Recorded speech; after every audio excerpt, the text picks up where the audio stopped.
একজন মুসলিম নারী মারা গেলেন এবং তাকে দাফন করার পর প্রতিদিন কুকুরগুলো তার কবরের পাশে জড়ো হতে লাগল এবং কবর খুঁড়তে চেষ্টা করল। মানুষ যতবার কবর মেরামত করত, কুকুরগুলো আবার সেটি খুঁড়ে ফেলত। এই নারী ছিলেন অত্যন্ত সৎ ও দানশীল। তিনি প্রতিদিন শত শত, এমনকি হাজার হাজার এতিম ও দরিদ্র মানুষকে খাবার দিতেন। যারা তার কাছে সাহায্য চাইতে আসত, তিনি তাদের প্রচুর দান করতেন। তিনি জীবদ্দশায় 3টি মসজিদও নির্মাণ করেছিলেন।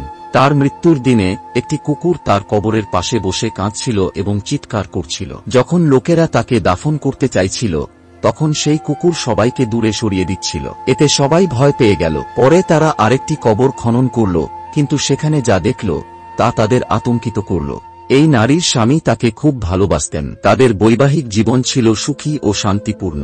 10 বছর পার হয়ে গিয়েছিল এবং তারা 2টি সন্তান পেয়েছিল। এই নারী প্রতিদিন প্রায় 1000 এতিম ও দরিদ্র মানুষকে খাওয়াতেন এবং তাদের জন্য তহবিল সংগ্রহ করতেন। তিনি এতিম কন্যাদের বিবাহের ব্যবস্থাও করতেন এবং 3টি মসজিদ তৈরি করেছিলেন। হঠাৎ করেই তিনি মারা গেলেন। স্বামীর সঙ্গে তার কোনো দ্বন্দ্ব ছিল না, তাদের জীবন ছিল শান্তিপূর্ণ। স্ত্রীর মৃত্যুর পর স্বামী হৃদযন্ত্রের রোগে আক্রান্ত হলেন এবং হতাশায় ভেঙে পড়লেন। তিনি বললেন, আমি কিভাবে আমার স্ত্রী ছাড়া বাঁচব? আমার সন্তানরা তাদের মাকে অনেক ভালোবাসত, তারা কিভাবে বাঁচবে? তিনি স্ত্রীর জানাজার ব্যবস্থা করলেন, তাকে কাফন পরালেন এবং শেষবারের মতো তার মুখ দেখলেন। তিনি কেঁদে ফেললেন, তার হৃদয় দুঃখে ভেঙে গেল। তিনি বললেন, বিদায় প্রিয় স্ত্রী, জান্নাতে আবার দেখা হবে ইনশাআল্লাহ। সে কবরস্থানে গেল এবং তার স্ত্রীকে দাফন করল। কিন্তু যখন সে বাড়ি ফিরল, দেখল তার ছোট ছেলে কাঁদছে। অতিরিক্ত কান্নার কারণে শিশুটি জ্বরে আক্রান্ত হল।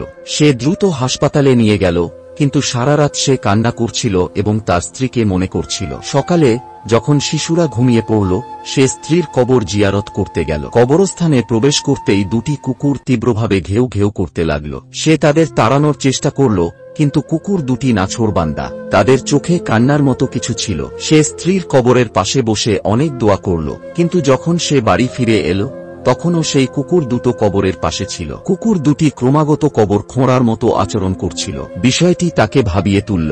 সে উদ্বিগ্ন হয়ে গেল, এরা কেন শুধু তার স্ত্রীর কবরই খুঁড়ছে? তার মন বলল, এটা কি সম্ভব যে আমার স্ত্রী কোনো পাপ করেছে? এটা কি কোনো শাস্তি? কিন্তু সে নিজেকে বোঝালো, না, এটা অসম্ভব। এক রাতে সে স্বপ্ন দেখল, তার স্ত্রী একটি বন্ধ ঘরে বন্দী এবং ঘরটি চারদিকে আগুনে জ্বলছে। সে কান্না করছে, কিন্তু কোনো কথা বলতে পারছে না। এ দৃশ্য দেখে সে আতঙ্কিত হয়ে ঘুম থেকে জেগে উঠল। সে কাঁপছিল এবং অতিরিক্ত চিন্তার কারণে তার মাথা ব্যথা করছিল। তবে তার স্ত্রীকে সে ধার্মিক নারী হিসেবেই জানত, তাই সে ভাবল, হয়তো এটি একটি স্বপ্ন। এরপর সে কবরস্থানে গেল এবং দেখল কুকুর 2টি কবরের কাছেই আছে, যাদের সে স্বপ্নেও দেখেছিল। তখন সে চিন্তা করল, কুকুর 2টিকে মেরে ফেলে এই কবর থেকে দূরে সরিয়ে দেবে। রাতে ফিরে এসে সে আবার একই স্বপ্ন দেখল, তার স্ত্রী আগুনে অক্ষম হয়ে পড়ে আছে। আতঙ্কিত হয়ে ঘুম থেকে জেগে উঠল। তার হৃদস্পন্দন দ্রুত হচ্ছিল। সে আর বুঝতে পারছিল না কিভাবে এই ব্যাপারটি সামলাবে। এরপর সে মসজিদে গিয়ে ইমামের সঙ্গে কথা বলল এবং তাকে কুকুর ও স্বপ্নের ব্যাপারে জানাল। ইমাম বললেন, হতে পারে তোমার স্ত্রী কুকুর 2টিকে খাওয়াতো আর তারা এখন তার মৃত্যুর কারণে দুঃখিত।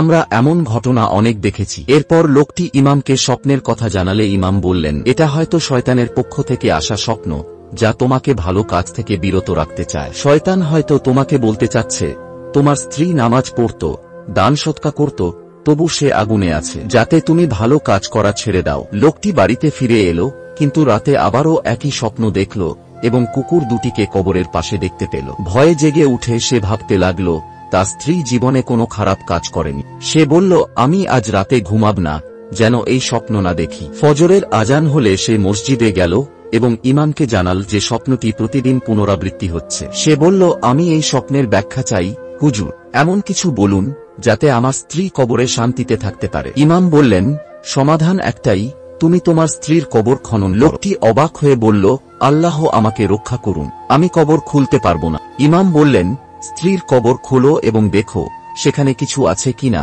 যা তাকে কষ্ট দিচ্ছে। ভয় ও শঙ্কায় তার পা কাঁপছিল, তবু সে ইমামের সঙ্গে কবরস্থানের দিকে রওনা দিল। এক ব্যক্তি আল্লাহর কাছে দোয়া করতেন যেন তাঁর স্ত্রীর কবর অন্য যে কোনো সাধারণ কবরের মতো হয়। তিনি ইমামকে বলতেন যে তাঁর স্ত্রী ছিলেন এক সৎ নারী, যিনি সারা জীবন নেক কাজ করেছেন এবং মানুষের উপকার করেছেন। কিন্তু যখন তারা কবরস্থানে পৌঁছালেন, তখন দেখলেন যে 2টি কুকুর এখনো সেখানে রয়েছে এবং মাটি খুঁড়ছে। ইমাম বললেন, এই কুকুরগুলোর যেখানে খুঁড়ছে সেখানেই খনন করো। তারা যখন খনন শুরু করলেন এবং একটু গভীরে গেলেন, তখন এক দৃশ্য দেখলেন যা দেখে তাদের হৃদয় ভেঙে গেল। তারা কান্নায় ভেঙে পড়লেন এবং চিৎকার করতে লাগলেন। ইমাম কুরআন পড়তে পড়তে সামনে এগিয়ে গেলেন আর মৃতার স্বামী শিশুর মতো কাঁদতে লাগলেন। তারা দেখলেন যে স্ত্রীর কবরের পাশে অনেক জাদু এবং তাবিজ পুঁতে রাখা হয়েছে, এমনকি সেখানে একটি শিশুর লাশও ছিল। এরপর তারা স্ত্রীর কবর খুললেন এবং দেখলেন যে তার মৃতদেহ অক্ষত রয়েছে, কোনো পরিবর্তন হয়নি। এটি দেখে তার স্বামীর মনে এক অদ্ভুত প্রশান্তি। তিনি সঙ্গে সঙ্গে পুলিশকে খবর দিলেন এবং তদন্ত শুরু হল। পুলিশ টানা 11 দিন ধরে তদন্ত চালাল এবং শেষ পর্যন্ত দোষীদের গ্রেপ্তার করল। এরপর থেকে ওই ব্যক্তি কখনো ওই স্বপ্নটি দেখেননি। এটি যেন আল্লাহর পক্ষ থেকে একটি বার্তা ছিল, যাতে এক নিরপরাধ নারীর ন্যায়বিচার প্রতিষ্ঠা হয় এবং যারা তার বিরুদ্ধে জাদু করেছিল তারা শাস্তি পায়। আল্লাহর কুদরতে সবকিছু সম্ভব, আর সত্যের বিজয় অবশ্যম্ভাবী। যারা অন্যদের ক্ষতি করতে জাদুটোনা করে এবং কবরস্থানে এসব পুঁতে রাখে, তারা কি একবারও ভাবে না যে একদিন তাদেরও মৃত্যু হবে? তারা কিভাবে আল্লাহর সামনে দাঁড়াবে? কোরআনে বলা হয়েছে, জাদুকর কখনো সফল হতে পারে না, যেখানেই সে থাকুক। তাই আমাদের উচিত এসব অন্যায় থেকে বেঁচে থাকা এবং আল্লাহর পথে চলা। প্রিয় দর্শকবৃন্দ, আশা করি আপনারা চ্যানেলটি সাবস্ক্রাইব করবেন, ভিডিওটি লাইক ও শেয়ার করবেন এবং বেল আইকনটি চালু করবেন যাতে নতুন ভিডিওর আপডেট পেতে পারেন।